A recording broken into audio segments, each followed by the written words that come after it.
Secret friends, unite!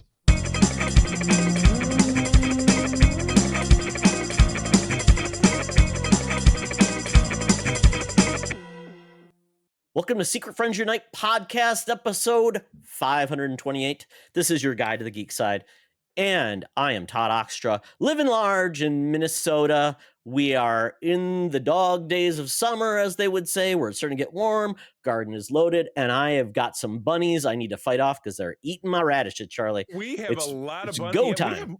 We definitely have more bunnies here. About 10 years ago, and it was even before we bought the house, we were just caretaking it for my mom. There were baby bunnies in the backyard, like little, like keep them in the palm of your hand. I still got the pictures around somewhere.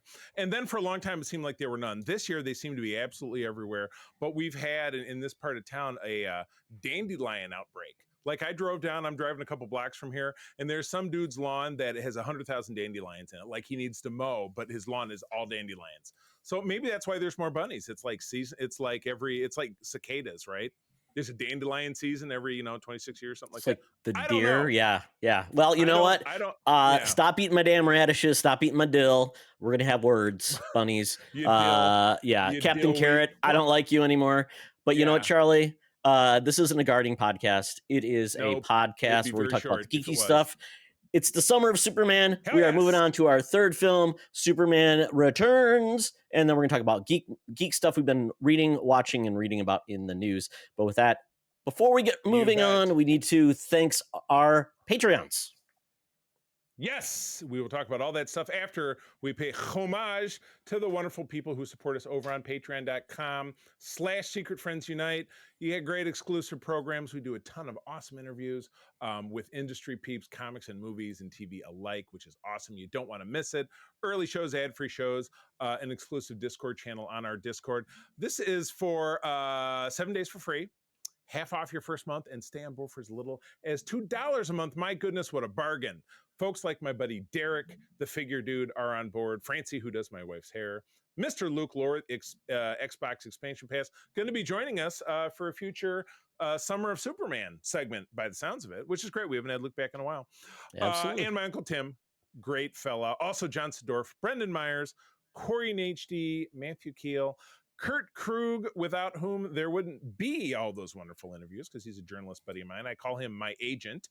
Tanya Lee, Chipotle Bear, famous Seamus up there in Canada, Cam the Movie Man, Jay Newport 007, and Prozac Man, a.k.a. Darth Prozac. Very grateful for all of your support, but wouldn't be a shout out if we didn't talk about the awesome Nias family from up there in the Twin Cities, Sean, Stella, and Henry. Very grateful for all of your support. Again, patreon.com/secretfriendsunite. Try us out for 7 days for free and stick around. You will be absolutely glad that you did. Oh my, moving into photo covers. This is the second one we've had in a few weeks, and it's still Spider-Man. So what do we got going on here? Charlie, and this week we got this covered. For some reason, Marvel did photo covers for a while. I remember the famous Spider-Man one where he's in the photo lab and he's putting on his gear and he's got no mask on, crazy. Right. But this one is Marvel team up Spider-Man and Captain America. We were just talking about this because we've talked a bunch of writers now that we now know are all part of this pantheon of writers that did this title, and this was Marvel Team Up Spider-Man and Captain America number 128. And the funny thing is, it's a photo cover. We basically got New York with Spider-Man dude and Captain America dude. These look like people that would have been in the Marvel movies of the 70s, but not too bad. But Charlie, before we going, I'm gonna give you a fun fact. Do you know who was in those costumes? I don't for a fact know who the Captain America was, but I will tell you that in the 1970s, to appear in appearances around the city of New York, Mr. Jonathan Frakes portrayed Captain America. Don't know that that's him. The Spider-Man one, no clue. And obviously that doesn't necessarily look like Frakes' mug because it's funny, I've seen a photo of Frakes as Captain America. It was a black and white with Stan Lee in it, and you can absolutely tell that it's Frakes. It's a very distinctive face. Who is it?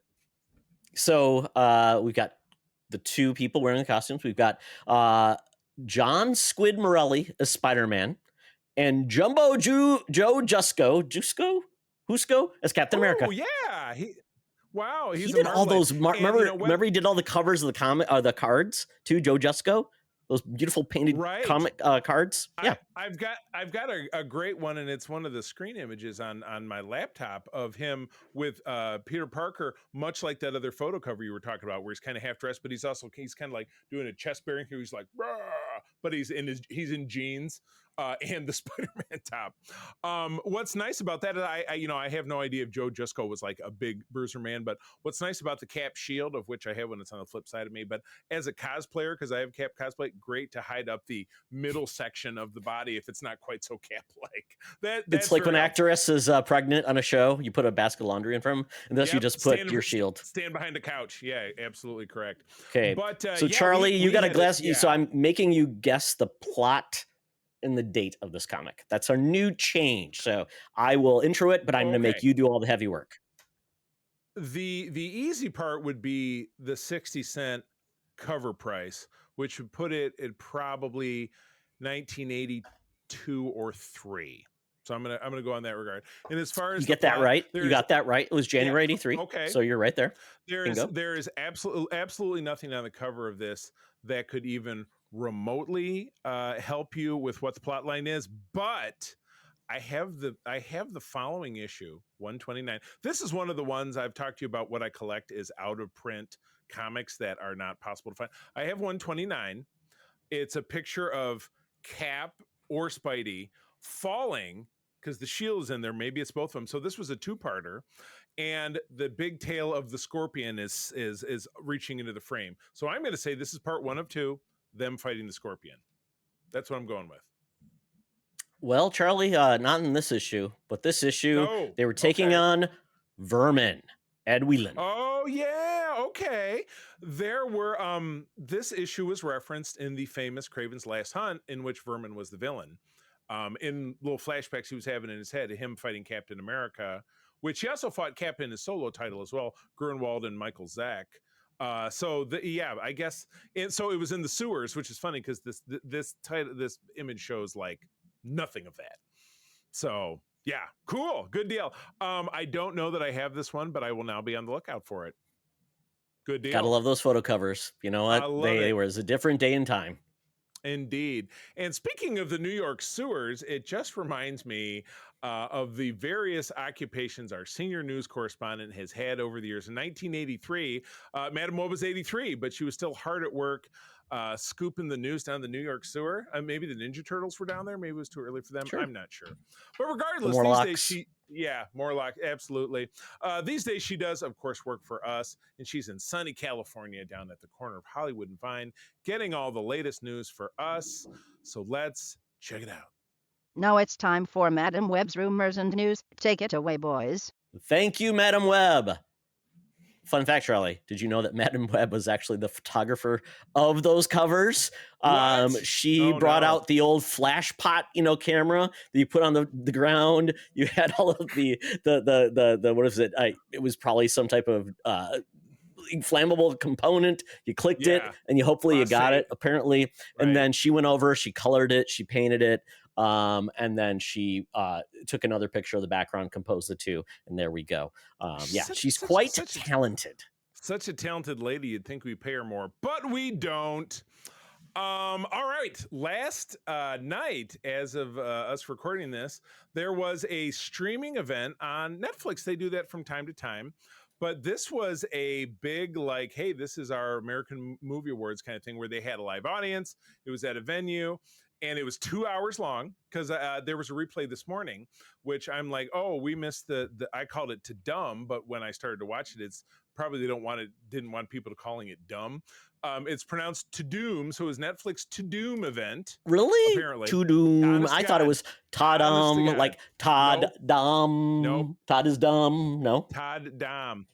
But this morning it was available for replay, and I knew I had to watch these trailers, so I said to April, we'll tune into this thing and see what's going on. So we tuned in, and they had like a Jimmy Kimmel, like, hey, we got a sketch, but it was about an original show, which I had not seen, with a star that I did not know, and it was really corny.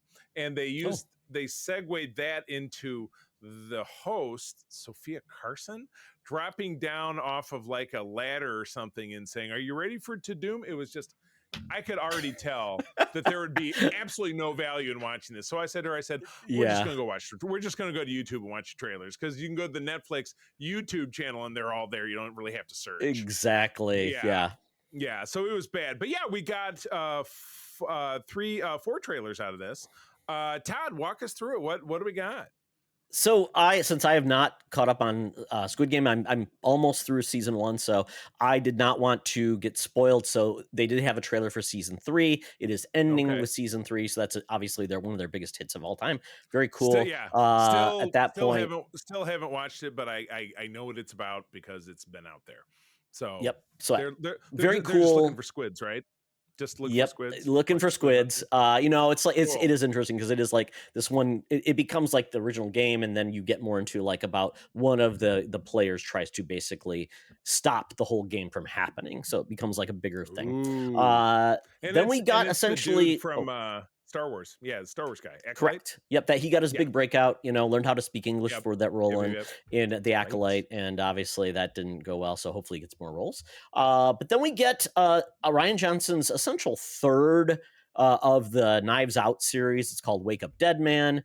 We get Daniel Craig back as Benoit Blanc. He's got long hair this time, and this time we are getting a murder mystery that is tied in a little bit of a supernatural beat, which should be pretty cool. So I love those movies quite a bit. So I'm excited for this one. And it says 2020. Well, it says December 12th, 2025. So I didn't think there was a date. There you That's go. Cool. Yeah. It's very Christmassy. Gotcha. Yes. And then we have a new Frankenstein with Oscar Isaac. Wasn't that Oscar Isaac? Looked like him. It was Oscar Isaac. A big cast. It looks very cool. Guillermo del Toro. I mean, the fact that he's able to make films with Netflix, he doesn't have to worry about budget. And this movie is coming out. It doesn't even give us a date, of course. Yeah, but it looks amazing, and it looks like it's going to be a very tight adaptation to the Mary Shelley novel, which we've had various takes on it, and it doesn't always work out. But this one looks really damn cool. Yeah, April went and she pointed out, or it reminded me, and we talked about that. It was Mary Shelley, a woman in the 19th century, that invented science fiction, because that so crazy was the first book of that kind. Yeah, I know. A woman. What? Well, we have a museum here. It's about electricity. It's by the guy who actually created the pacemaker, who basically established basically a museum of electricity and technology. And they have this really cool Frankenstein experience, which is very cool. It's like a little play that you watch. It's automated. It's very cool. So if you're in Minneapolis, go to the Bakken Museum. It's very, very cool. Nice. And yeah, it definitely pays a homage to Mary Shelley, which, at the time, the fact that a woman got published and basically created genre. Yes. Let's see. Next we got Happy Gilmore 2, Charlie. Oh, you want to talk about that one? Let me jump in. Happy Gilmore came out in 96 or late 90s, mid to late 90s anyway. And for the time when Adam Sandler was at the top of his game, I think everybody loved it. I found it very enjoyable. This looks absolutely awful. Oh, really? I thought it looked funny. I thought it looked funny. No, it just was not. It was not grabbing me. I could be totally wrong, but I guess I've been out of love with him for a long time. I couldn't tell you the last thing he made that I was really crazy about. You know what I mean? And now he's on the next Netflix kind of teat. He's been with them. He was one of the first ones to make movie deals with them, and the quality has been all over the place. And he does that one with, what is it, Jennifer Aniston, where it's like their murder mystery, I think it's called, or something like that. I don't know. I think this feels like more Happy Gilmore. So Charlie, it maybe is the fact that we are older and more mature than we're in college, and we're like, oh, it's Adam Sandler. So this feels like, the fact that you see him, basically, he's trying to fund his daughter's college. He didn't exactly go on and make a lot of money on the tour. He was kind of one and done, and now he's And you're getting a lot of I couldn't figure out if he and the woman who was in Modern Family, if they're still together, but they got a bunch of kids, or maybe those are his nieces and nephews. One kid that wants to go to ballet school. Yeah, and he's got his crappy old car, but then he dusts off his jersey. He's like, I gotta get back to it, and you get a appearance by actor Christopher McDonald, who's Shooter Yep. McGavin, whom I love, and then you get Lavelle Crawford taking over the role of Carl Weathers' character, like that's his son. Lavelle Crawford used to be a very, very morbidly obese man. Has lost like 200 pounds, but he's still a big dude. And he got the hand passed down to him. Yes. Which happy breaks. So yeah, you're right. It looks dumb, but I don't know why it wouldn't, and that doesn't mean that I won't watch. I was gonna say this is gonna be the critically acclaimed Happy Gilmore sequel we've all been waiting for. Yes, exactly. And speaking of critically and waiting, and these kids are probably all in a master's program now. Stranger Things is coming back. Season 5. Wow. Stranger Things first came out in 2013, I think. 12 or 13 or older. I'm looking it up. Keep going. But it was definitely in the mid-teens without a doubt. And now it's 2025. The last time we were watching this was 3 years ago. I think the last Charlie, we're all wrong. The first season was released in 2016. Okay. So 9 years. But it came out in succession. It was if this is season 5, 2017, then 2019. Okay. So then they started having gaps, and then it was 2022. So then you got a 3-year gap, and then we're having another 3-year gap. Okay. So, yeah. Okay. Well, I mean, that works in movies like Star Wars, for example, where the characters are adults. When the characters are kids, that's a little bit more of a trouble, because Millie Bobby Brown now, wears a ton of makeup and does a lot of thirst trap photos. And she's married to John Bon Jovi's son. Yeah, she doesn't really channel 11 anymore. She's sexy glam girl and married into the Bon Jovi. Well, she's not 11 anymore. She's now 22. Yeah, exactly. Yeah, precisely. Then I could change your name to 22. But I got to be honest with you. 3 years is a long time in this space where so much stuff comes. I have absolutely there was a character called Vecna, and the guy who's going to be Johnny Storm was a character, and Sadie Sink was a character, and the Never-Ending Story got sung by the guy Galen Metzero, who has the thing with his teeth. I'm all over the place with Stranger Things. I just don't know. So it's time for some serious recapping with the absolutely videos. Yeah. It's always great when it comes back, and I'm like, I love this so much, and then it's like, we won't see you again for 3 years, so you better enjoy it. And the interesting thing about this, Charlie, we did get kind of a we're not seeing much about the show, but we did get kind of a look back. But then they told us, by the way, you'll get 3 essentially different parts. November 26th, December 25th, and December 31st is the finale. So it's once again saying, we want you to at least subscribe for 2 months. So that's what you'll have to do unless you're going to wait to binge it all. So that's why it's getting broken up. But this is right around the holidays. Perfect time, because nobody's doing nothing. So, of course, it's not like happy, good, feely time, but it is time off and you'll do something. It's still I'll watch it on my phone, so I don't have to spend time with my weird extended family. It's the way the directors wanted you to do it. Exactly, on your phone. But it's weird that Netflix, who was the company that invented streaming, for lack of a better term, or it's still in the public consciousness. When people think streaming, you think, oh, it's on Netflix, because everything used to be on Netflix, and then streaming blew up and there's all these competitors. So because it's so competitive, Netflix is having to invest money in special events and finding ways to stretch stuff out, because it's not just a fire it and forget. People look a little more critically at which streamers they do, because otherwise it'll be more than cable ever was. I mean, Todd, do you still mess around with that cord cutters group that you used to love so much, or is it just very I kind of don't pay attention anymore, because it's not even essential anymore, but it is funny every once in a while. There's very few people that are like pro cable now, but Netflix is also changed, where they're doing a lot of live events. They now have WWE live events. They're going to have football games, and all these things. Wow. It means that is like, you have to actually come and watch it while it's live, because sporting events are things that you just don't rewatch. You got to watch them when they're on. So must see TV, live sports, news, which the two things all the way back around, that are still requires a live element. So that's why cable still exists, and that's why everybody's trying to get like ESPN is having their app coming out that you can just get ESPN on. It's gonna be $30 a month.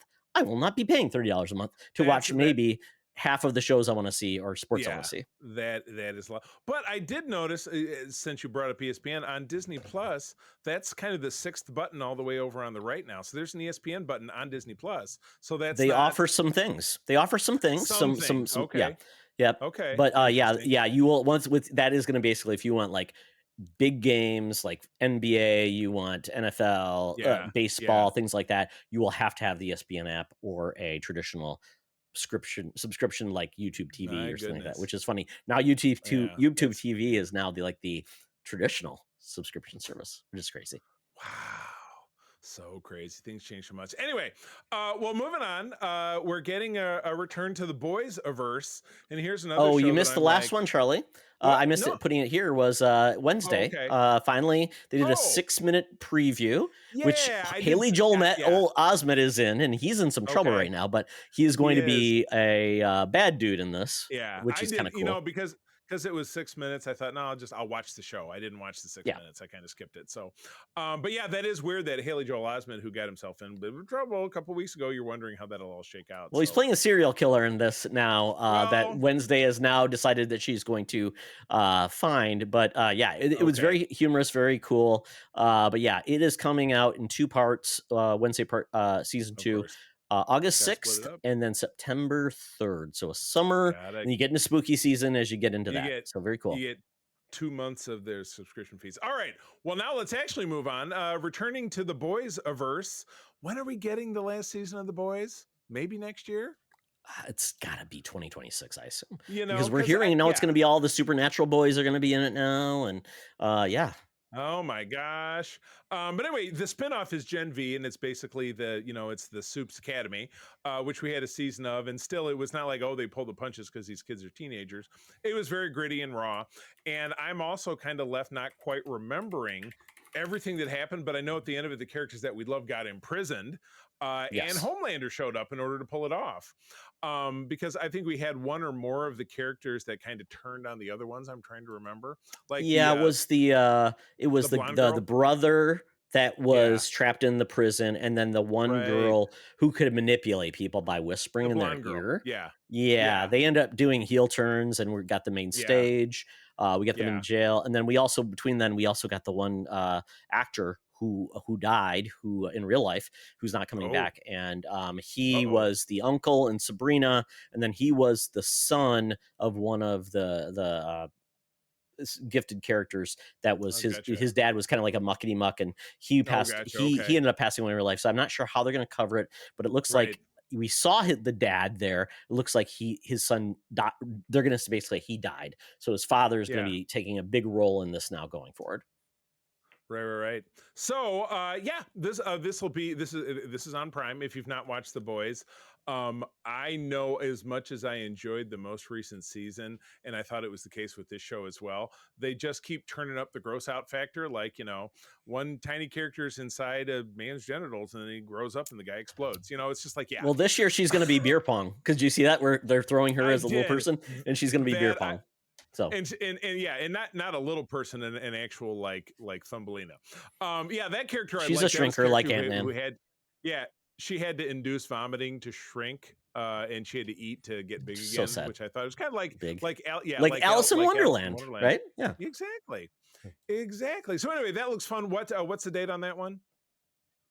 This is coming in September, so September 17th, and then additional episodes will drop on Wednesdays through October 22nd. So it seems like it's almost a whole month. So hopefully we won't get the 4 episodes at once. We'll get maybe 2 to launch, and then maybe weekly, and then maybe 2 for the finale. And just so I'm giving him his props. Chance Perdomo was the actor who passed away. Sadly, he was Andre Anderson. He was kind of like the golden boy that was dating one of the characters. So it's kind of sad that he will not be joining them for the end. But yeah, I mean, Gen V was a surprise spinoff that did much better than we expected, and really drew us all in. So and I assume this will continue after The Boys wraps up, because I don't know.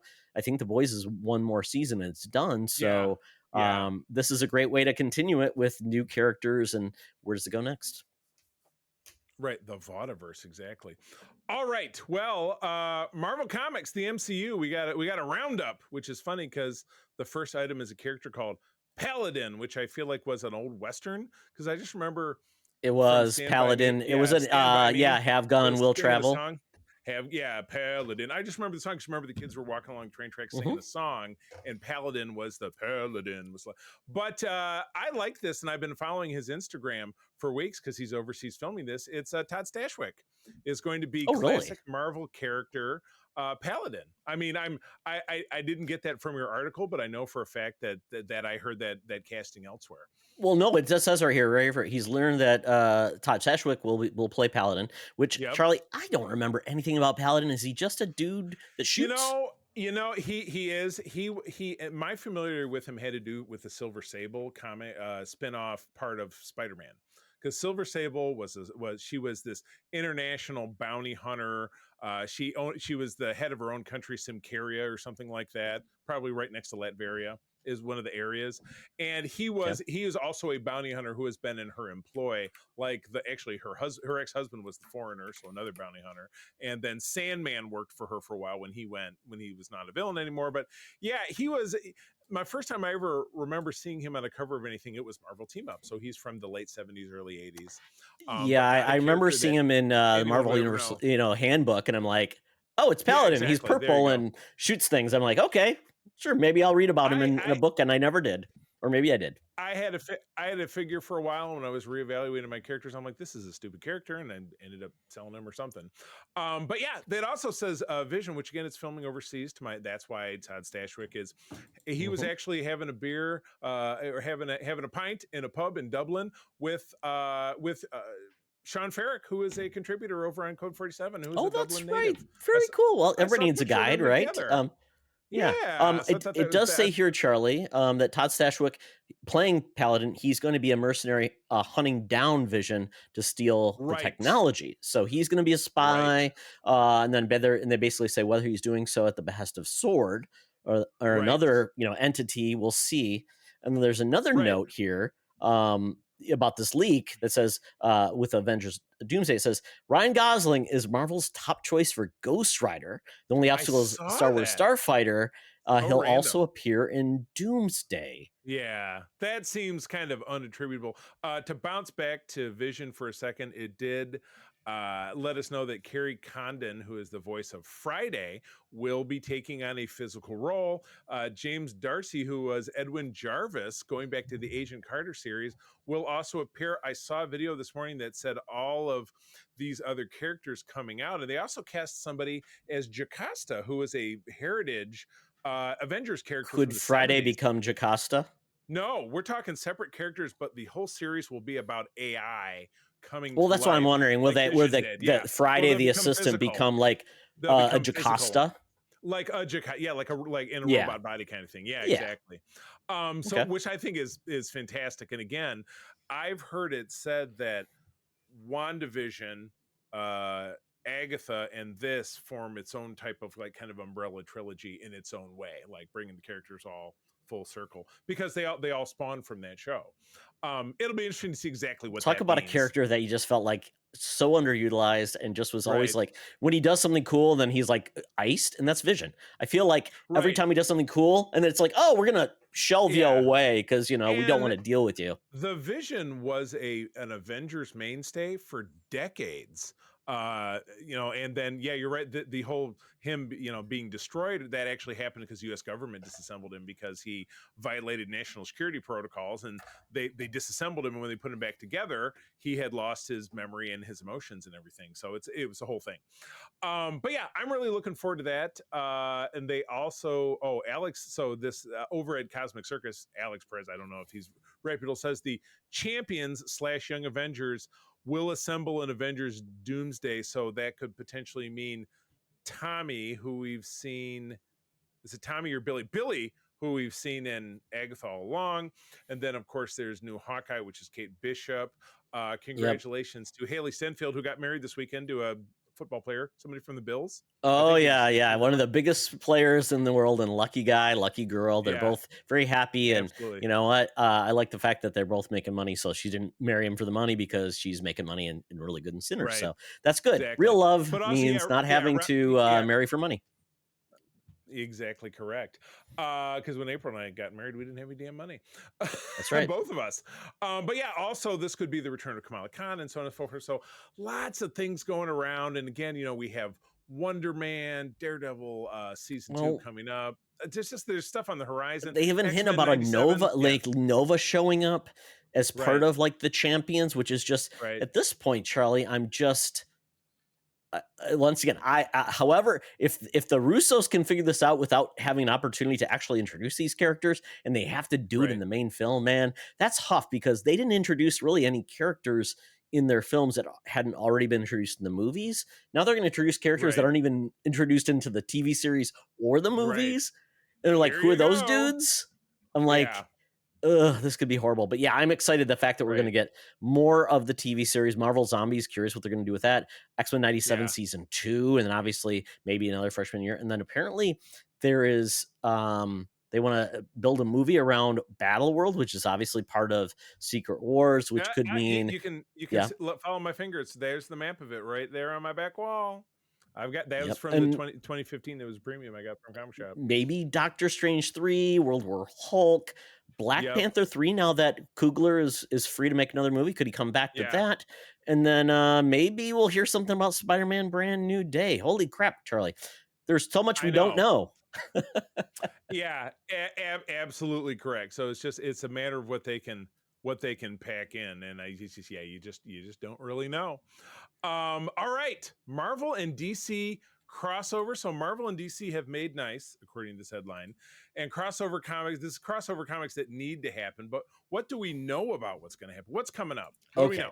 So so unfortunately my links didn't work, but so the first crossover, because we heard about there's going to be a crossover after Right. they did the omnibuses of the Age of Marvel DC crossovers, the amalgam basically said more is going to happen. So we've got our first one announced, and that is going to be Deadpool Batman, or Batman Deadpool, depending on how you want to say it. Very cool. Greg Capullo. Sure. Who is an amazing artist. He was part of that great run on the Court of Owls. Is going to be illustrating it, and the fun part is he was the Spawn illustrator as well. So he's going to be drawing it. Zeb Wells is going to be writing it, and he's a Spider-Man writer. And then DC will publish Batman, Deadpool, and they're doing 2 different versions. So there's, depending on who's publishing it, it's a different creative staff. So I screwed this up. So the Marvel, that's what's going to happen with Marvel, and then DC is going to do a Batman Deadpool by Grant Morrison, an amazing writer who also did a great run on Batman, and Dan Mora, who did a run on Superman Batman World's Finest. So basically we're getting 2 different one-shots, which is amazing, very cool. And we normally don't get these. So the fact that we're going to get these, and it will be first will be Deadpool Batman, so Marvel, in September 17th, 2025. And then we are getting a Batman Deadpool in November. So very, very cool. And apparently there is another pair of crossover one-shots for 2026. So it seems like they realize there's more money to be made by working together than apart. Than the team ups, right? You got to fight first, and then you make the money, right? Is that is that like the underpants gnomes or the sock gnomes from the South Park? Well, it seems like they know how to make the money. They just been like so stubborn and not wanting to work together. But it's like, what's the point? I mean, only fanboys really like Marvel's better. Blah, blah, like companies like whatever. Money. It's like saying Star Wars is better, Star Trek is better. Most people I know like both of them. And if you don't, you're an idiot. No, and if they don't, exactly. Yeah. Well, and then it's like if you just don't like it because you've never experienced it, and then you're just being moronic and ignorant. Yeah, I mean, so there you go. Like I said, nothing is like, well, I really prefer Star Wars. Well, what difference does it make? Do you actually? You're right. Like, have you even watched the other one? I bet Star Trek didn't notice that you don't like them. They really cared. Star Trek is they're crying in their synthales, but the most that I really want out of this is for them to finally make a reprint of Superman Spider-Man from 1977, because I had a copy. It was that's not anywhere else. No, gone. It's been gone for decades. It wasn't part of anything. It wasn't part of it wasn't part of the DC versus Marvel omnibus that they just put out. That's one you. I bet it's in there, Charlie. I bet it's no. I have the amalgam. I didn't get the crossover one, which I think you can still get on Amazon. So I bet it's in there. So you probably should just look to see if it's in there. If it's in there, then you got it. I just feel like I already checked it out. You know what? Before we get to the Geek Easy, we'll check it out. Okay, very good. And with that, you're right. One of your links is No, broken. So no. that's it. That's all we got. Oh No, what's your it's link? not it, because the link that is right is basically saying, so what could we expect from Oh, what future could be? crossovers That that was we the could link get? that's the link that was right. So Okay. one thing they call it is Batman Daredevil. That seems like a match made in heaven, both, ground level, fighting crime people that don't necessarily always have special abilities. And that could be a very cool team up. Teen Titans, Young Avengers. Makes sense. Could be cool. Although Sure. Young Avengers and Marvel, it seems like it's always like who's on the team. We don't know. It's not exactly right. a standard team. Right. Green Lantern, Silver Surfer, Oh yeah, Naomi, which was And- a character from DC. Hold on. Oh, go ahead. You want to have that written by our new friend Ron Mars? Didn't he do great runs on both of them? Just saying. Absolutely, that'd be amazing, because I think there was a crossover at one point, maybe, that I might have Yeah. missed. So, but Yeah, okay. Ron Mars would be perfect for that. Then, other than that, Wonder Woman, Thor would be a lot of fun, because obviously mythology, gods, Yeah. very Yep. cool. Blue Beetle, Spider-Man. I'm not as huge on that one. Miles Morales. I didn't. Yeah, Blue Beetle is very sour on me. After I couldn't watch 20 minutes of that movie. Couldn't take it. But Justice League X-Men could be a lot of fun. There's some other ones in here, or even Doom Patrol X-Men. But So there's, Charlie, if you had to pick a Marvel character, a DC character to team up, what would you want? I already said it. Spider-Man, Superman from 1977. Well, okay, no, I'm just kidding. That already happened though. If there's another one, if there's, I'm trying to just look around at ones that I have. I don't know enough deep level DC characters. I'm sorry, or even surface level ones. I can't. I'm sorry. You got me. What about you? What you so I've got two in mind. Okay. Doctor Strange, Constantine could be a lot of fun, because Doctor Strange is kind of like uptight. Constantine isn't, so be a fun crossover. And then Wolverine, Lobo. Why not? Two dudes that are scruffy, crazy, kind of can't both die, just having a ball. Maybe somebody gets hurt along the way. Oh, Rich Man, Poor Man with Green Arrow and Hawkeye. Because isn't Green Arrow? Green Arrow's a rich dude, and Hawkeye's he's a carny. Basically, carny, yeah. Connie, and they both have similar tastes in women, right? Mockingbird and Black Canary. Oh, you're right. Yeah, saucy. They can do a wife swap. Oh God! Oh, now we're getting into a very different kind of comic. Anyway, that takes us out of the news. I have got Todd's already at the Geek Easy. He flipped the script, so I got to get to him. But I know I'm going to get plastered at the Geek Easy, so I'm not going to drive. Always be responsible. So I'm getting that Uber ordered up. The guy pulls up in that Cadillac XXQ7 Batman symbol, beautiful vehicle, but he still has the AM radio on and is playing this very familiar advertisement. Hey, Secret Friends Unite, let me tell you about Zencastr. We use them for our show, and now they're supporting us. Zencastr is now the all-in-one solution making podcasting easy. It's the ultimate web-based podcasting solution. Provides high-quality audio and video podcast production and hosting. With a full suite of professional tools, podcasters can seamlessly record, produce, and publish studio-quality content, all from one dashboard. Being a creator has never been easier. And we chose Zencastr because of the ease of use, high quality output, and it makes it super easy for our guests to come on. We had multiple solutions we tried before, and Zencastr has just been the best fit for us. Why Zencastr? It's now super easy to record a podcast with Zencastr. Log in using your browser and start recording a high-quality podcast right away. Record studio-quality sounds and up to 4K video with your guests. Feel a sense of zen knowing Zencastr's multi-layered backups ensure you always have your recordings in the highest quality, even if the connection is unstable. Have you ever worried what you sound like? Zencastr's post-production process makes you sound buttery smooth. It automatically removes those ums and ahs in your recording. It removes those awkward pauses in conversation too. Set the right podcast loudness and levels while reducing background noise with the click of a button. So if you're interested in making an easy, high-quality podcast just with the click of a browser button, go to Zencastr.com/pricing and use my code SFU1. You'll get 30% off your first month of any Zencastr paid plan. I want you to have the same easy experiences I do for all my podcasting and content needs. It's time to share your story. Now back to the show. Talk nerdy to me. Talk nerdy to me. We're sitting in the Geek Easy, cover bands playing, drinks are poured, and we are ready to get our nerds on.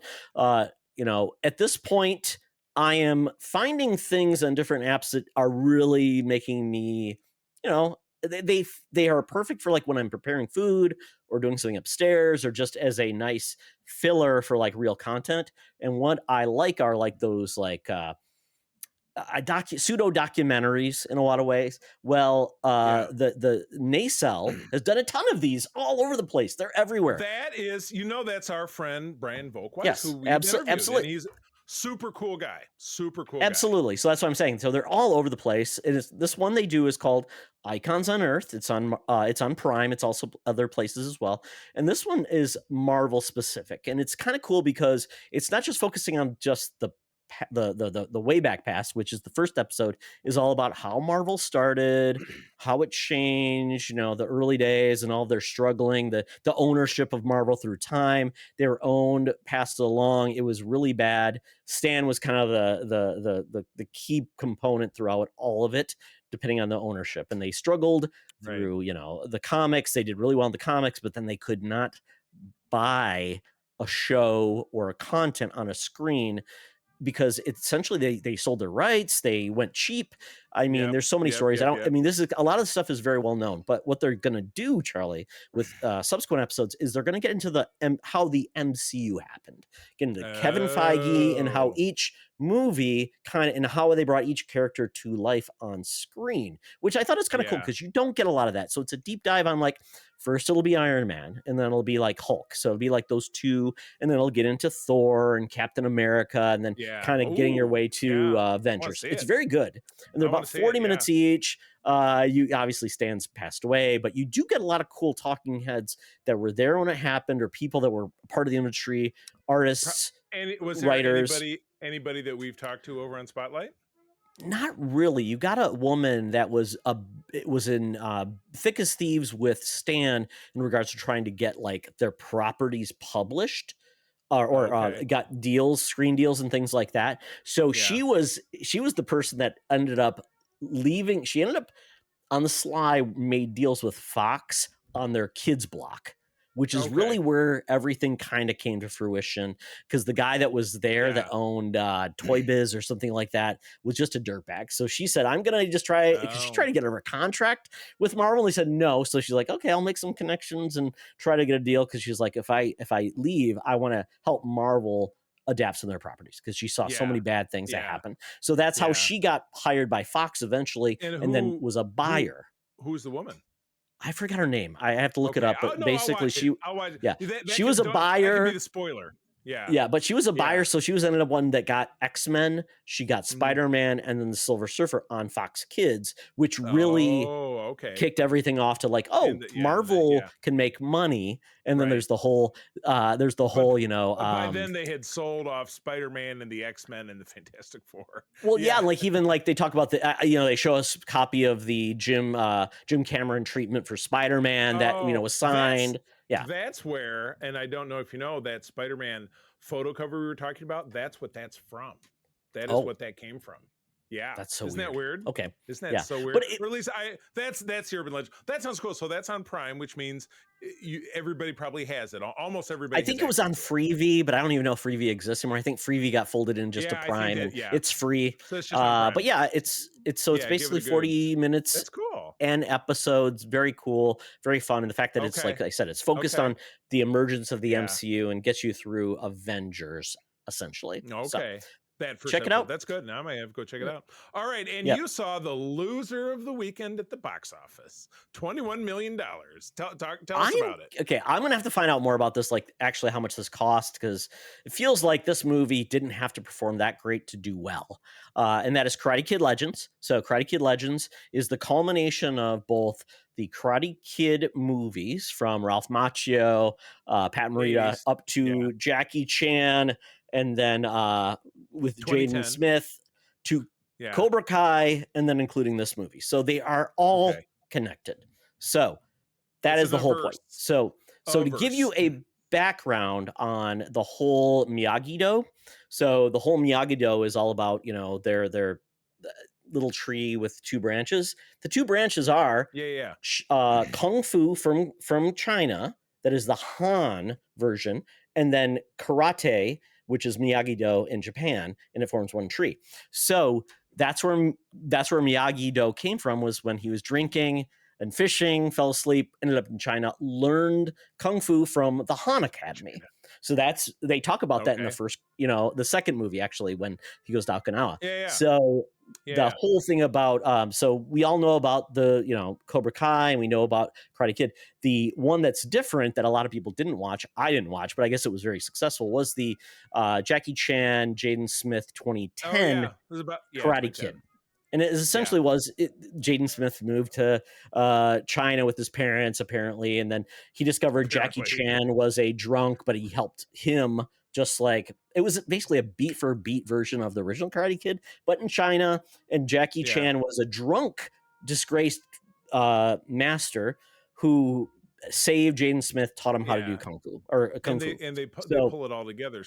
They pull it all together somehow. So it was, because I always was left with the feeling that we had Ralph Macchio, then there was then there was Hilary Swank in the 90s, and that is not part of anything. No, it is. It's just basically Mr. Miyagi takes on another student, and it goes from there. I mean, but it just tends to be the one, like, it was trying to. In this film is what it was just like, and I read a history about it. Basically, they were trying to get nostalgic by restarting the franchise with the next Karate Kid with Hilary Swank, and it just too soon, didn't do well. So I watched a recap of all of these before I saw Karate Kid Legends. So this is the one that really truly brings the two franchises together, the Jackie Chan and also the Daniel LaRusso, basically parts of Karate Kid, which it's the way this is done. It's really well done. A lot of it is, the majority of it is focused on Jackie Chan. He's the great uncle of Lee, who is a student in his now great karate kung fu school in China. He is there learning, and Jackie Chan's his great uncle. His mother, Lee, is Ming Na Wen. That's her uncle. So basically, but she's leaving the country because she's a doctor, so she's gonna get a job in New York. So she takes him to New York, and I will say there's some things I would say see this movie because there's more to it. But I would say she goes there with him. He is going through some things, and it is just adorable. This movie, Charlie, Joshua Jackson, Pacey is in this. Yes, and he is great in it. And he has a daughter, Bria B, from the Goldbergs, Adam Goldberg's girlfriend. She is like kind of like the person she's attracted to. This gets into another thing. He has to go and train to beat a champion because of things. But the way they balance like generations and roles of characters, and the way they bring in Ralph Macchio, because they do bring him in because he's part of it. It's just great. I was gonna say how they. No, well, now I'm curious. It's really well done. I was so smiling the whole time. Like, this is so nice, so well done. The fight scenes are far better than any Karate Kid we ever got, because the guy who's lead in it, Ben Wang, he was in American Born Chinese. He is very capable of doing really good stunts. Jackie Chan was amazing. Ralph Macchio wasn't in a lot of it, but he did well merging the two. And I really dug it. It was fun. And there is a post-credit scene, Charlie. All I'll say is, stick around. It's fun. It's actually not even post-credits. It's like literally the film ends and then you get this part, which is very fun, very goofy. So you don't have to stick through the credits. It's just a scene. Well, I guess it's unfortunate that this is clearly not connecting with audiences. But then again, Lilo and Stitch is out right now, and it's a juggernaut. And it's destroying kind of that. Everything that stands in its way. So interesting. Okay, you're typing something else you want to add? I'm just trying to see, like, what was their budget? Did they have a budget for that movie?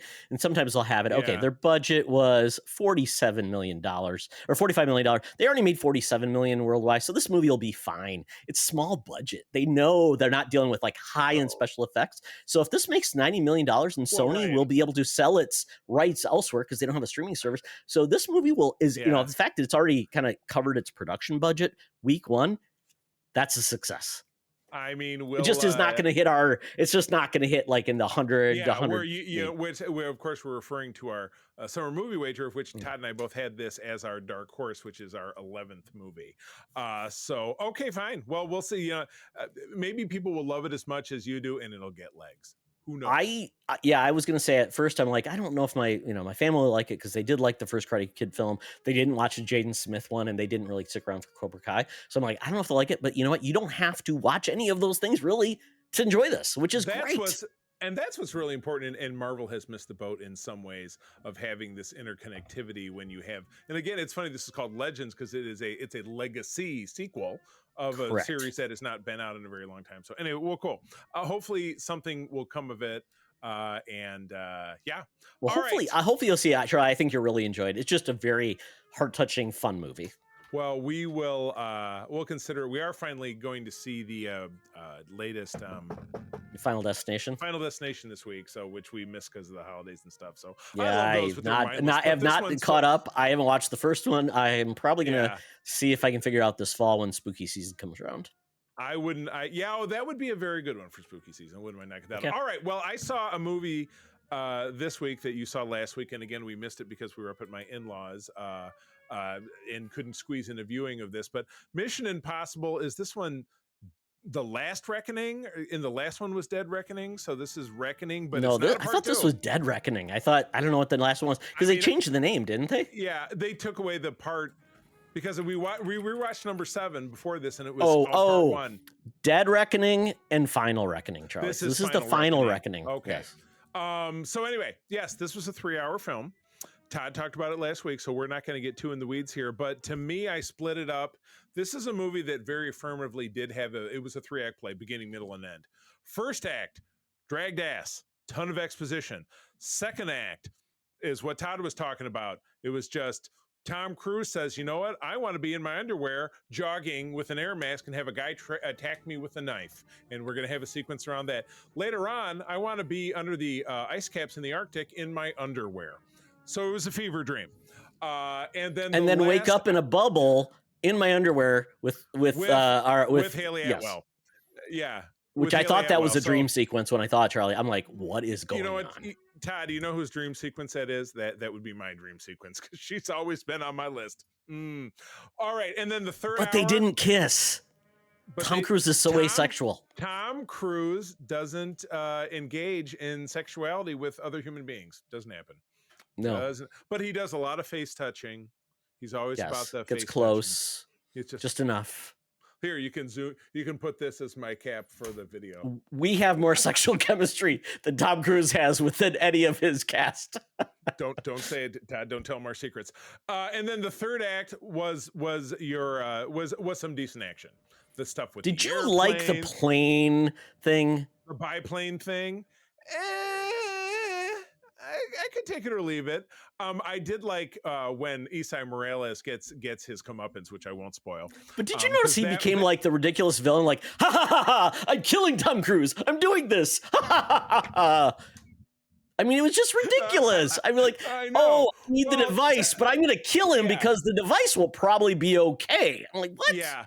The whole the tee up with the device, and we got to get it trapped here, but we only have a millisecond. But Haley Atwell's very quick, and and then at the end of it, I'm not going to spoil it. It's really not surprising to me that this film in its second week just cracked 100 million. It did very poorly last weekend, and I'm sure the budget is like $300 kajillion. And I'm glad they had decided they were going to be done with the series, because otherwise, if it was anything else, it would just be done. Yeah, they really even James Bond died. Ethan Hunt. Yeah, exactly. All right, so a couple of streaming things. I'll do these quick. I'm sure you heard about Sirens, the miniseries over on Netflix. Does that ring a bell? So it's Millie Alcock, Kevin Bacon, Julianne Moore, and the girl who was the star of that Drop movie. You remember the Drop movie with the phone and like, you got to kill your date. We talked about it. A movie I want to see, but never did. But I take your word. Yeah, but she was the female in that. So this was a 5-part miniseries. I think they were 30 minutes each, maybe 40 minutes each. So very digestible. And it was a kind of a rich man, poor man family struggle. You know, the opulent rich, the ne'er-do-wells. And had a twist at the end that you didn't see coming. I enjoyed it. I think we actually stayed up late White Night watching it because we got so sucked into it. You're glancing at something. Question? I'm looking at the IMDb, and Glenn Howerton seems to be one of the leads. Yes, So, Glenn Howerton. Yes, yeah. correct. So I'm looking. It's only 5 Correct. episodes. Yeah, it was a miniseries. That's It was very odd. Yeah. Yeah, and it was, and the conclusion of it left openness for more story, but not like, Okay. oh, that was really weird. You know what, Um, Charlie? I'm going to say this is what they say on IMDb. This is the pitch. Devin is concerned about her sister's unhealthy relationship with her new boss. That's it. Yep. Okay. Yep. You're right. Who's the new boss? Is it Kevin Bacon? So look. No, it's Julianne Moore. She is the assistant to Julianne Moore's muckety muck living in the Hampton super rich wife of Kevin Bacon. Okay. So yeah, we enjoyed it. Like I said, and it kind of kept comedy. Is it a drama? What is it? Yeah. Drama, darkish comedy. Yeah, absolutely. Okay. But and yeah, and parts of it very psychological. Yeah, I found it very like the site, because I think it's more a reference to, because it's set on basically the far northeastern tip of Long Island, looking out at Long Island Sound of the Atlantic Ocean. So Sirens, and that was kind of the framing around it. So yeah, no, I thought it was interesting. I would recommend it if you enjoy that kind of thing. Secondly, we just watched this last night. It's a Max original, soon to be HBO Max, but it's called Mountainhead, a la the Fountainhead. And it's about four tech bros, masters of the universe, the senior one of which is Steve Carell. Found this completely randomly. And also Jason Schwartzman is one of the other ones. And the Riddler's in this. And the Riddler, yep, the guy he was also Chevy Chase in the SNL. And that weird Rami Youssef, is that who does? Yeah. He's got the weird mustache. It's like, dude, the mustache isn't working for you. But they were Todd, you've worked for a corporation for many years. You might be a little at home listening to these guys talk. It's all tech bro dicks and nothing but corpo speak, and watching them train. But they're presiding over the end of the world from a distance, because they've created this deep fake media technology that has the world descending into chaos. And it takes place over a weekend at Jason Schwartzman's opulent ski lodge. And they figure out at one point that the three of them getting together to kill the fourth one is going to be the way to make everything right. And it's just listening to them talk, it gives me nightmares of being in the corporate world, of which I am no longer. That sounds exhausting, world. Quite honestly. It was, but it was exhausting. But I kept turning to April, because she works in tech, and she's like, "Oh my God, this is just absolutely what these." I have not heard good things about this show. Like when I heard about the reviews, I'm like, it seems like they missed the mark. I thought it came out like 2 days ago, but it's a movie rather than a series. It's a movie. Yeah, it's thank God. Maybe you're thinking of something else. Yeah, I think if you dip into it ironically, it works. But to taken literally straight head, I could see that people would be like, "Oh God, I'm just exhausted by listening to it." Anyway, so unless something horribly happens to them, I think that's the only way people would be happy with like rich executives. We don't want to see them being foolish. We want to see them be mauled by bears, essentially, at this point. Maybe that's what happened when Steve Carell drives away.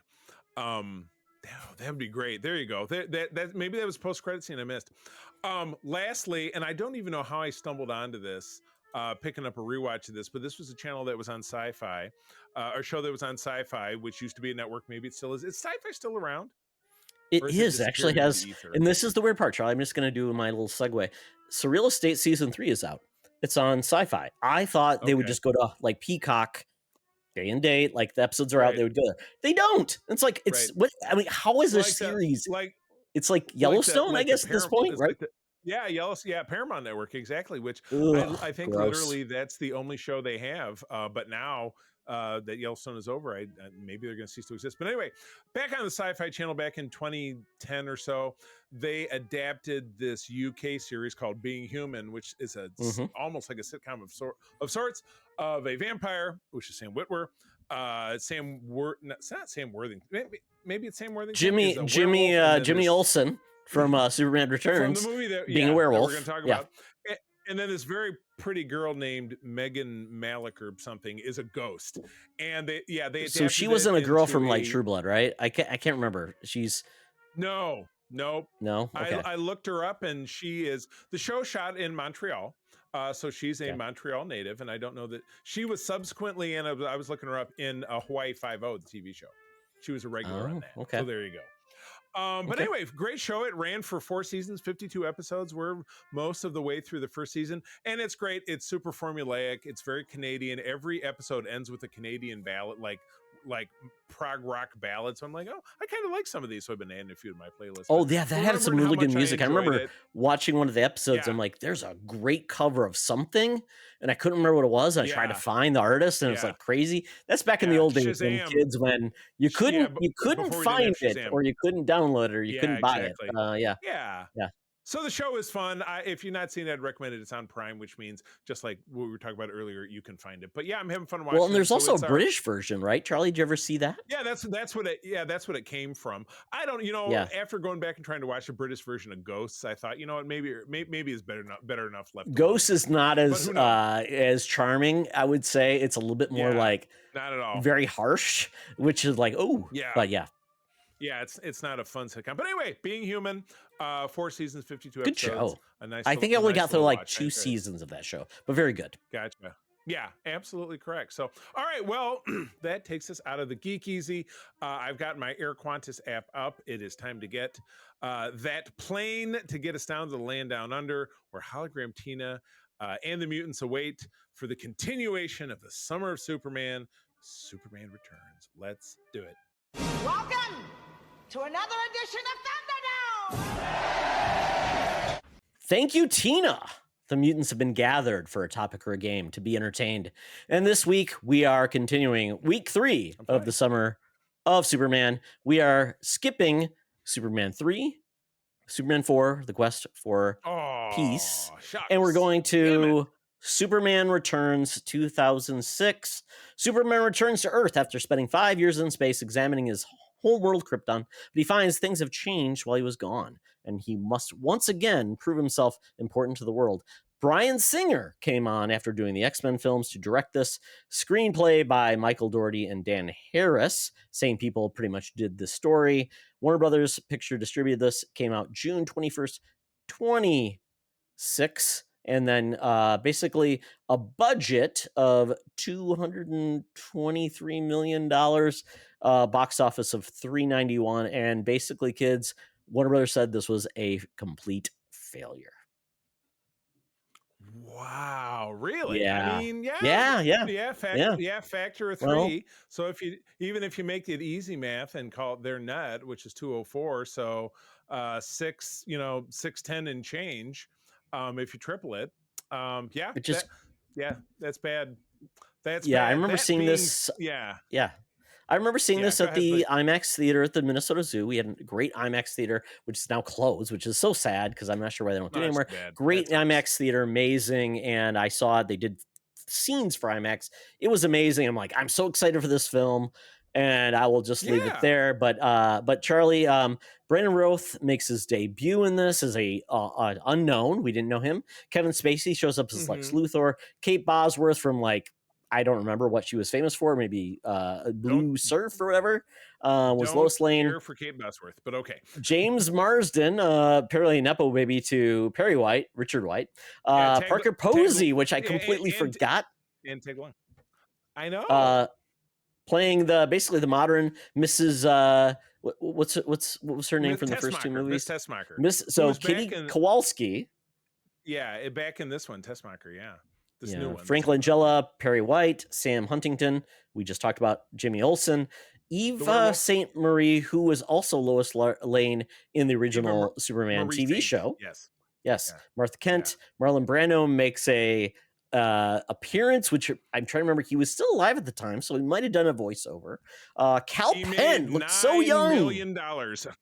Yeah. Yes. Cal Penn, so young in this. He's back. And then we had Tristan Lake LeBeau being young Jason White, which is interesting that he took on the name of his adoptive dad rather than because they weren't even married, right? Yeah. So I don't. Yeah, you're right. So we'll very weird. That more later. Odd choice. Yeah, so that's your cast. I would say that there's other people. There's points to this movie being so reverent. They brought in Jimmy Olsen, who became the bartender. We had other characters from the old series that actually had roles in this film. So there we go. So that is kind of our plot. And I would say, Charlie, putting the groundwork here, this essentially was a spiritual successor to the Donner series. This felt like it was a sequel, but Right. it honestly, the way it went forward, it basically ignored the plot points of the Donner films, but wanted to embrace the feel. Right. You know, and ignored, it was almost like kind of guidelines more than a rules, because Yeah. they took, for example, the fact that Lois and Clark had sex in the second one, but ignored the fact that when that happened, and I mentioned this in our last recording, Superman had depowered himself. So therefore, the other twist, if you will, later on in the movie doesn't make any sense. But yes, Well, she doesn't they even know give you that the Clark feel- is Superman in this. Right, exactly. Yeah. Yeah. Well, don't you remember that Superman made her forget? Correct. Yes. Yes. But she wasn't also. But you're right. It doesn't fit because those Christopher Reeve movies were in continuity to each other. But then you can't say, well, half of it didn't happen. So yes, you're right. And So Lex this is a Luthor had different- never been to the Fortress of Solitude because, once again, Well, in those, but he knew. he but was he knew how to basically, he got the download in number 2 because remember, he got the Okay. download, got all that information. And this one, he discovered it and then got basically, oh, they don't know I'm not Superman. And he got the download all about Superman. So this essentially is like in the world of Superman that Donner made, but isn't tied But to it's those like because, yeah. And especially since the timing of it is completely different. And I found out, I kept looking at like, oh, this feels very Canadian. It's very Canadian. Shot almost entirely in Australia. Did not know that when I went to go almost back and look exactly at the it. same, Charlie. Canada, Australia. Yeah, Yep, not, summer, winter, the Wiggles. I mean, it's all the same. Everybody, the Wiggles versus Bryan Adams. I know it's all very, very different. And, So yeah, the question becomes, because there are parts of this movie that I enjoyed. I, like you, was very excited to see Superman. Our last Superman movie, which was Superman 4, was 1987. So this was almost Horrible. 20 years later. It was horrible. As Superman was just kind of a dormant property. Singer was very hot because it was before he became a sex pest. Same thing with Kevin Spacey becoming a sex pest. So they were still hot. He had big names. Singer was coming off of the X-Men. He brought, Cyclops yeah, he along with skipped him. X-Men 3 to do this, I believe. Right. Correct. Yeah. Yes. Came out at the same time, which is obviously why James Marsden had a very tiny role in X-Men 3 because he was doing this. There are parts of this I absolutely love. So you're right, but you hot linked an article in here why this failed. And again, Todd, you didn't do your customary notes, which I understand why. But I didn't feel I needed to, which is just sad. Should we talk about why the movie just doesn't work? I mean, go for Yeah, it. I think that's a great point. So, obviously this movie is set where Superman's gone for 5 years, and he is trying to determine if Krypton truly does exist. Gone for 5 years. Right. He didn't say goodbye to Lois. He apparently didn't even decide to say goodbye to his mom. So a lot of this is feeling like Mom. Superman. Yeah, exactly. Yeah, Is it's just it like, why did you have to do it? I get it that you're Right. curious, but Right. what was going to come of that? And the fact that you said you would be there for Earth, even along one of the plot points is Lex says he essentially got some time, but he could have gotten more if Superman had been there as a witness, and he wasn't. Yeah. So Lex And they essentially even- got 5 years. And they even described it weirdly as he wasn't there for the appeals court, but I'm like, that's not how the justice system works or whatever. But yeah, Lex got out of prison by seducing a widow and then then she died and everything. So that part of it was very on par for Lex Luthor, a swindle. But yeah. I mean, and that's, I think, one of the biggest, and I don't even know if you have to go through like all the things of this. Basically, it came back to, once again, we're back to Lex Luthor again. He had been in, basically 3 out of the 4 previous movies. We go back to Lex Luthor again as an antagonist, and it's essentially another real estate deal, which he had already done. We've got another sympathetic female antagonist that does a lot of lifting towards basically dismantling Lex's plan. And I mean, it just didn't feel like we really did enough there to say this is what will make a new Superman much better. It feels like it was hitting so many plot points. Even the opening credits, Charlie, of this movie it looked exactly like the Donner films. Yep. It was And like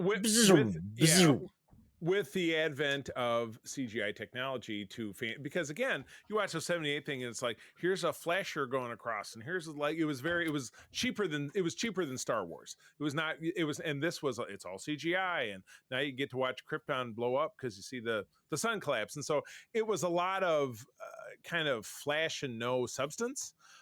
Which was missing. My biggest issue, and again, I'll segue a little bit further down this list, and I did more reading on this as we went, was the casting of Kate Bosworth as Lois Lane. She was 22 years old when she shot this film. Lois, with a 5-year-old kid. With a 5-year-old kid. So if she was literally 22, which the character is not supposed to be, it would have been a teen pregnancy. Now, there's anything wrong with that, but it's not the character. So Lois, you get the feeling, is right around the same age as Superman, and you would I think Brandon Routh was 27, 28 when this film came out, which I guess that makes sense because Christopher Reeve's Superman was just out of high school. Remember, his dad died, he walked to the fortress, and then he was gone for 12 years. So he was 30. Christopher Reeve Superman was 30 in that first movie. Yeah. And you figure Lois is right around the same age. But here she's 22. She looks 22. So dyeing her hair, she's a blonde, dyeing her hair and dressing her in grown-up looking clothing didn't get the job done. So you needed somebody who was 10 years older to pull off this role, and someone with some gravitas, because you're right. Kate Bosworth was in the Surfer Girl movie something, and then Blue Wave or something like that. It was kind of into the so, I really didn't feel like she had deserved the role of Margot Kidder, which was all about being witty and basically standoffish. She could do what she wanted to do as a reporter, and out of this, she got like a Pulitzer, and Barry's like, "Oh, nobody remembers why you got the Pulitzer, just to saying you got a Pulitzer." She's supposed to show up there, right? You're 22. Yeah, it was herky jerky, and then Lois apparently met something right after her and Superman hooked up. Met James Marsden, who then he assumed the kid was his, but they weren't married, which just felt a little awkward. It was weird after 5 years, and yes, it is revealed, no big surprise, that this is Superman's child, because he does, but he's a young man, doesn't really have control of his abilities, but when he has shots of they did try to dissuade the kid being anything other than what he is, because he's a kind of a milquetoast kid. He has to take shots of basically for his asthma, has to do that. He's like, it's not a big deal. But then this movie, Charlie, the main theme of this movie felt like it is about Superman and Lois, but they don't really know each other very well, because obviously she has no clue that he's Clark Kent. And then there's this love, but not love, but obviously Clark or Superman is all about being uber creepy, watching people from afar, and this feels like more of a Homelander Superman than it does feel like a Superman that is willing to. It was just weird. Reeve as Superman was very just formidable in what came out, and he was Christopher Reeve was a classically trained Juilliard level amazing stage actor, and he exuded that in everything that he said and everything that he didn't say. Brandon Routh, I don't really know much about him, but he's not this is even reflected in some of the comments. Well, he was born in Des Moines, Iowa, so he fits the that part of it definitely clicked. Looking down further in this article, this makes very good point. Superman's journey to the ruins of Krypton makes no sense. It was, and I even read there was a cut plot line that had to do with Cal Penn's character, that he was a disgraced journalist from the Daily Planet that planted a story about astronomers finding ruins so that Superman would leave the planet, which I think would have at least increased some credibility. But his line, which he said to his mother early in the film, I thought it might still be there. The place was a graveyard. That's all I'm left. So it took him 2.5 years to get there. He looked around for 5 minutes and then took 2.5 years to get back. That's how far away it was. It didn't Yeah, seem it like just it didn't seem like it took him that long to get there in when he was launched, because he got there and he was maybe, remember the naked baby the first movie when he yes, stands I up, remember the naked he was baby, like, and then we yes, didn't get a naked Brandon Routh. We did get a naked. We didn't have to see a frontal because you can't do that. Yeah. right, but that kid who came out of the pod was maybe a year, or maybe he was older, I'm not sure. Oh, So I think anyway, it was like yeah, 2, maybe, because it was like 2 or 3 yeah, years, right? Yeah. okay, so maybe the math works out after all, But but still, he is traveling at the speed of Superman in this. I mean, it just feels like, so if he found Krypton, what would he have done? Like brought yeah, Krypton back? Would have stayed there? what do you, I mean, yeah, exactly, yeah. yeah, And then is he going to so, travel or, back and forth? But it takes me 3 years to get there. It's like it yeah, becomes a scenario where it's like it seems like the plot was leading more of the overall character of the film, which just did not work. yeah, But I feel like all of this was yeah, into service of Bryan Singer loving what Donner did and trying to replicate it. So yeah, basically, Brandon right, Routh landing similar to how he did and hitting all these. I mean, yeah, the way this movie yeah, starts to is with, once again, it's Marlon Brando doing a speech and doing all these right, things, and we have the headline. So I feel like this movie felt like it was fan service the movie, hitting all these beats, Lex Luthor again, right, rather than trying to do something different. And right. I think the only outcome of this is I don't even know what the different outcome was. He has a kid And now, and yeah, he basically yeah, says, "I hope you'll be okay, and I'm always here." So yeah. it even end in an interesting spot. And you're in the problem with the fan service is that the fan it's servicing is Singer, not the audience, because the audience Correct. hasn't seen a movie in 20 years. You have a new generation of an audience that didn't grow up nonstop watching Superman on TV or a continuation of the story, and you're like, you know. I love, my parents love Star Trek, and then I love Star Trek, and now there's Star Trek movies, and I'm going to go see Captain Kirk on the big screen. It's not that kind of thing. It's it's maybe the reason why it comes back to it, why the reason the Star Wars sequels didn't work, because we fan service this thing in there. Chewbacca gets a medal now, and it's not interesting, and it doesn't give you a different spin on Superman, which is, I think, what we're hoping to see, Yeah. out of what's coming out this summer. Yeah, and since the last Superman film before that was Quest for Peace, we got Lois and Clark. We also got Smallville, right? So it felt Yep. like we got more time with Clark in different ways with Lois. And it felt Right. like we got a lot of that on the small screen. So by the time we got this, it felt like the treatment of Clark, Superman, and Lois was not very well done. It felt like Yeah. it was very like surface layer. Felt like this is if, once again, you continued the original Donner series, Right. those series of movies, and was like, oh, Singer thinks he can bring it back. But I feel like he accomplished so little in this that it just felt like it was, like I said, I didn't take any notes because I felt like I don't think there's many notes here. There's just too many things. You went very far to do very little. But the good news is some of the people on our various social medias did have thoughts about this. I did post this on our SFU Discord and our Facebook, and on, as I'd mentioned, the Mission Log Discord, which I belong to, John Champion, Norman Lau, and their awesome Discord. It's one worth joining if you join their Patreon. But anyway, first, you ready to roll with this? First and foremost is our own Kurt Krug, who is a very good buddy of mine. And from Facebook, he says, Routh's acting was stiff. He was trying to do Reeve, but he really couldn't. Superman and Clark Kent haven't been seen in 5 years, yet they both reappear on the same day and nobody can figure it out and put two and two together. Come on already. Kurt, you got it. We had Dave CT1, who also commented on one of the previous Superman movies, again from Mission Log Discord. As an attempt to follow up Superman 1 and 2, I think they did a pretty good job. There are parts of it I liked. But I don't think enough of it to make a whole. And I get it. If this was a movie made in 1980, Dickety 2, whatever we're going to call it, sure, why not? Yeah. Not a movie made in 2006. Yeah, not getting into, the modern era of superhero pictures. Rachel Ostrowski, who is a member of our SFI group here in Grand Rapids, from the SFU Facebook. The film should be lost and forgotten. It was bad on so many levels. Now, if you look at it as a new superhero film with nothing to do with DC Comics or Superman movies, it's still bad. Wow. Holy cow. I think she means it. And this was a late ad from the nerdy blogger, who's one of the main people in the Mission Lord Discord.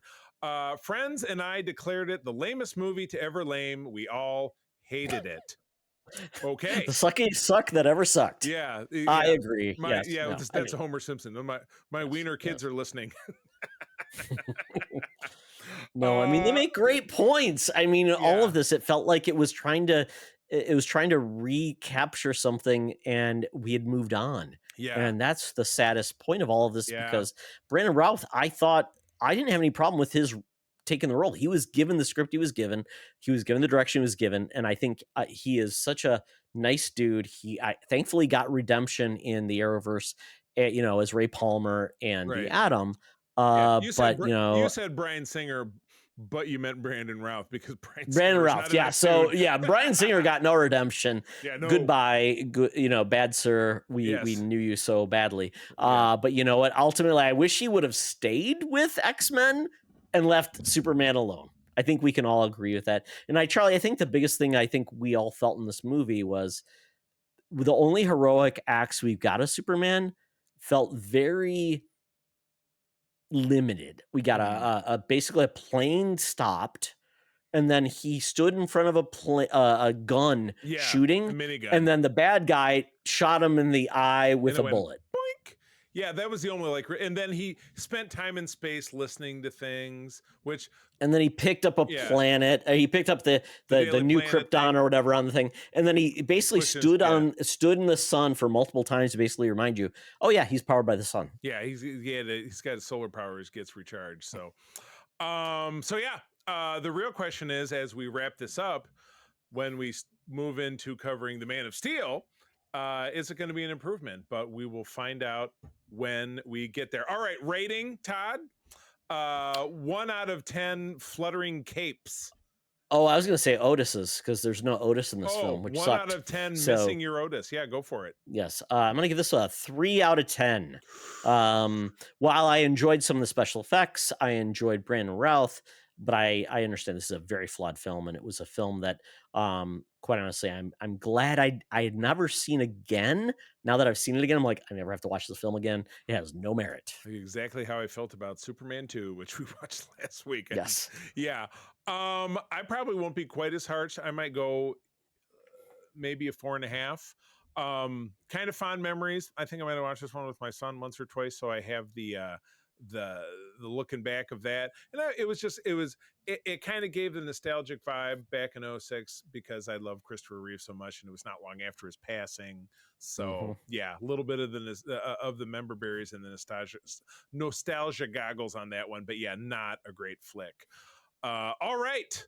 Well, returning next week with 2013's Man of Steel. Guest, is Luke going to be joining us for that one? Nope, he's going to do BVS with us. BVS, Luke will be on for BVS. So I guess we're tackling this one solamente, which is good, because you get two guys who enjoyed that film. Different viewpoint. A little teaser from that. But with that is the program. Folks, as always, thank you for joining us, Todd. Where do people find you out there?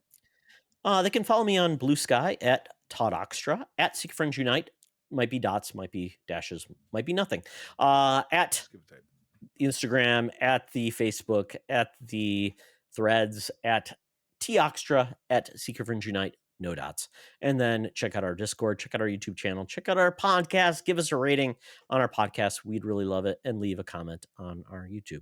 Yeah, absolutely. Well, the good news is I am easy to find on what I consider to be the big three socials. That would be Threads, Instagram, and Blue Sky. I am at the C3, TheCeeThree. But I like to spend my time hanging out at the Secret Friends Unite Discord, because that's where we get a lot of folks talking a lot of geek stuff, and we got a lot of these great comments. So we'd like to see you there. If you're on Discord, you're searching for us, and you don't find it, ping one of us on one of those socials, and we will send you an evergreen invitation to join up and be part of the conversation. But with that, we draw to a close. Thanks one more time for joining us. I'm going to tell you that sharing is caring. Keep on trucking. Be the hero, not the villain. In a truck. Great Caesar's ghost, which he actually said. This podcast is part of the Secret Friends Unite podcasting network, available on Apple Podcasts, Spotify, and podcast services around the galaxy, as well as video on our YouTube channel. You can support Secret Friends Unite by becoming a Patreon member. Get bonus programs and more over at patreon.com/secretfriendsunite. Join our Discord community for even more discussions on all things geek. For all the latest updates on Secret Friends Unite, make sure to follow us on Threads at secret.friends.unite and visit secretfriendsunite.com. Find our merchandise at TeePublic and Redbubble. Thanks for listening, and may the Force live long and prosper.